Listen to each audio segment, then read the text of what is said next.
2 ERA, 90 innings pitched, ERA plus of 220, and a win-loss record of 6-0. This is Texas Rangers' Kyle Gibson.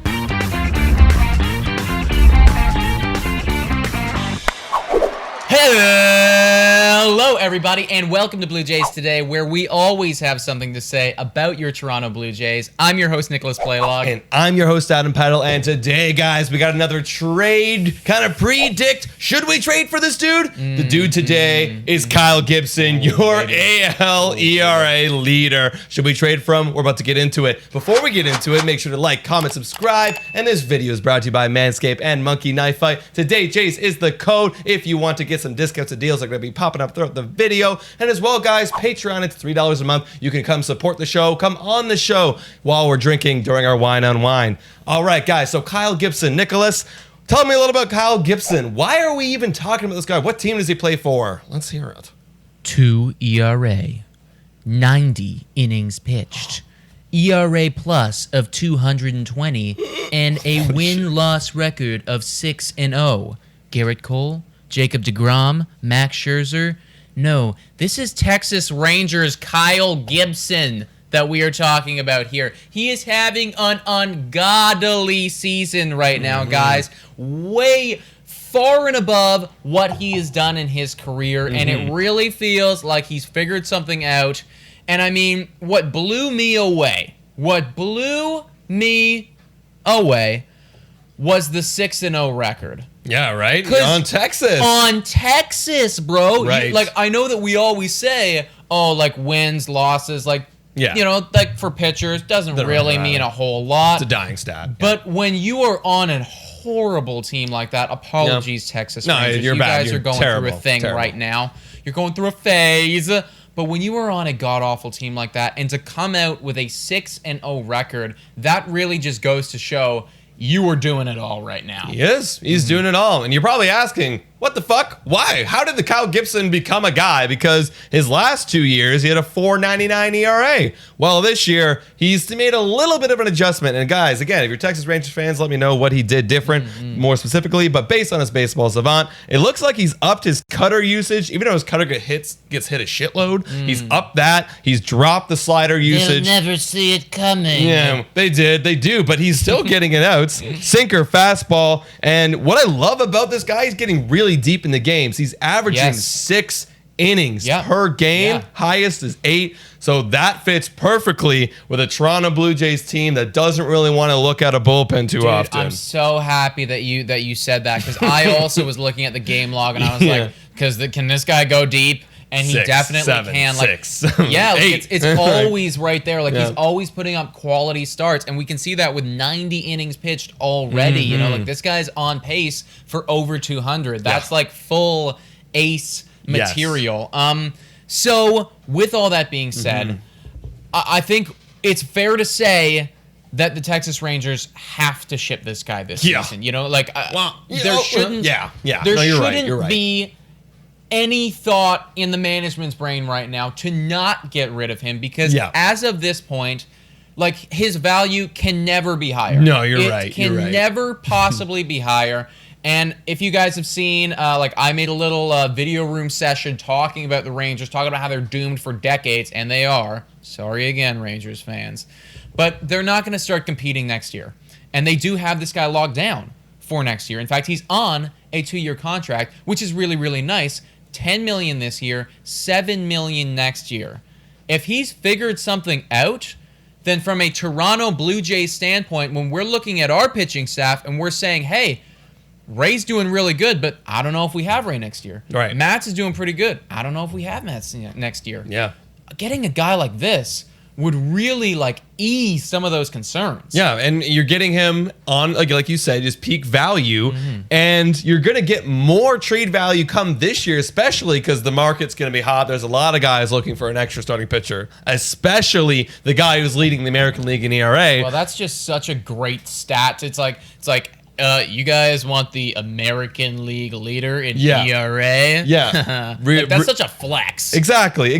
So like I was saying, like this guy is going to be worth so much, but except his trade value on TradeValue.com is only a 7, which I'm really shocked about. Trevor Story, really get that, you know? Trevor Story floats around like a 30. I guess he's got more name value than Kyle Gibson, but Kyle Gibson with that additional year and the flirting towards like an AL Cy Young, I think that's got to be a little bit more. I totally you know what I mean? agree with you, man, because I feel like they're really factoring in on like the baseball trade simulator thing, what he's done in the past, and maybe they're anticipating like this can't possibly continue, Which is understandable. When you look at it, you're like, this can't possibly continue. No, like for real. But at the same point, we have to use our eyeballs and say, hey, he's been doing super good right now. He would totally help our team out. Like, if we were to go out and get him, he would immediately be the ace on the squad for us. You know, this is our best pitcher now. Right. He's having the best year out of any of our guys, and we'd have him locked down for next year. So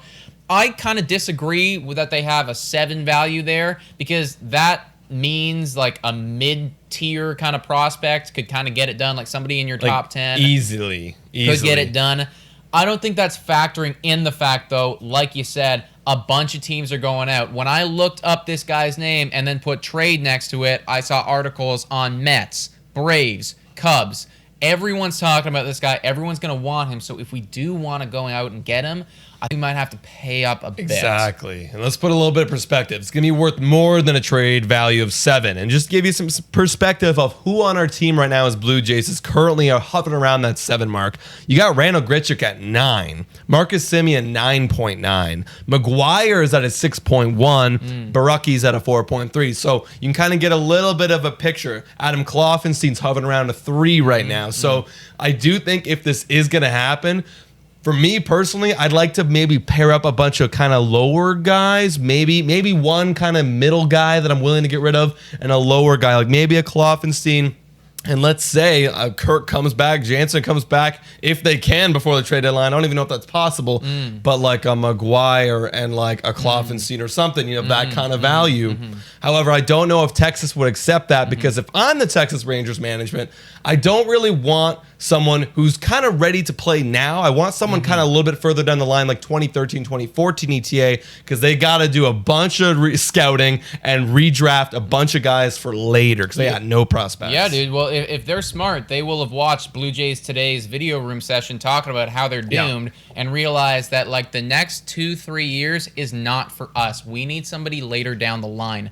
And I think that it's really going to come down to that, you know, like what team is going to, because they're going to be fielding a crap load of offers. Which team is going to go out and give them the best possible deal for guys with ETAs 2024 sort of thing?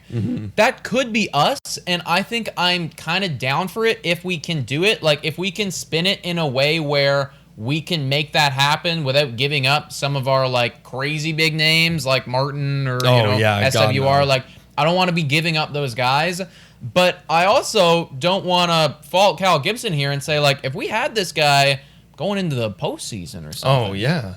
Going into the postseason. Oh, it would be exceptional. Like, it would be Kyle Gibson, Ray, and Ryu. There's your 3-headed monster for the postseason. Right there, dude. And he's a veteran. He could help some people out, and that could also give us some more flexibility because we're dealing with so many of these pen issues. You know, if we wanted to potentially move a chicken strip over to the pen if he starts struggling or something, or maybe even a Steven Matz. I don't know, you know. But we get more options by getting a guy as good as Kyle Gibson. Yeah, it's a really good option. I would like it to happen for the right price. Now, do you think it will happen? Probably not. Yeah, I don't think it will happen either. I just see other teams willing to ship off a bit more than Toronto Blue Jays, because we're not at the buy now. I'm willing to ship off my top prospects now kind of guy. I agree. So I don't think we're gonna get them. However, it would be nice. That's the thing, dude. I think that we should be in the conversation. I think that Shapiro's got to get on the phone, give him a call, see what's up. However, like I said, there are other teams out there, man. There are other teams that desperately need pitching. You know, the Cubs, for instance. If you are the Chicago Cubs, it's now. It's now or never. A guy like Kyle Gibson, like, boom, there he is. You guys are looking really good now. You're talking about the Yankees being buyers, right? We posted a video about that yesterday. If they want to go, that's perfect, bro. That's perfect. Yep. So, yeah, it's going to be tough. Fingers crossed, but it's going to be tough. Yeah. But let us know what you think in the comments down below, guys, about Kyle Gibson, what you would want the Toronto Blue Jays to give up for a guy like this, and do you think having a starting pitcher like Kyle Gibson would be useful on this team? I mean, that's a pretty simple answer. The answer is yes, but you know what? Comment yes down below anyways. It's good for the YouTube algorithm. Just do it. Comment away, guys. And guys, if you want to click on some other links, which I'm learning is actually really good for us too. If you click on the links down below, it will also help our algorithm. Yeah, baby. If you want to listen to us on Google's Podcast, Spotify, Anchor, Radio Public, and Breaker, as well, check us out on our Instagram, Twitter, and our TikTok. We're always going off on there. And as well, guys, you can also become a Patron for $3 a month. Come on to our Wine on Wine and have some wine. Peter came on and he was having a beer with us. It was super dope. Shout out Peter. And as well, guys, this video is brought to you by Manscaped Monkey Knife Fight. Today, JAYS is the code. Use it and bet and gamble. I won my bets from last week and I won like $10 or something. Good work, man. Yeah. Good work. That's so awesome. you could win too. You could win just like Adam, guys. Yeah. Thank you so much for watching. And go, JAYS, go!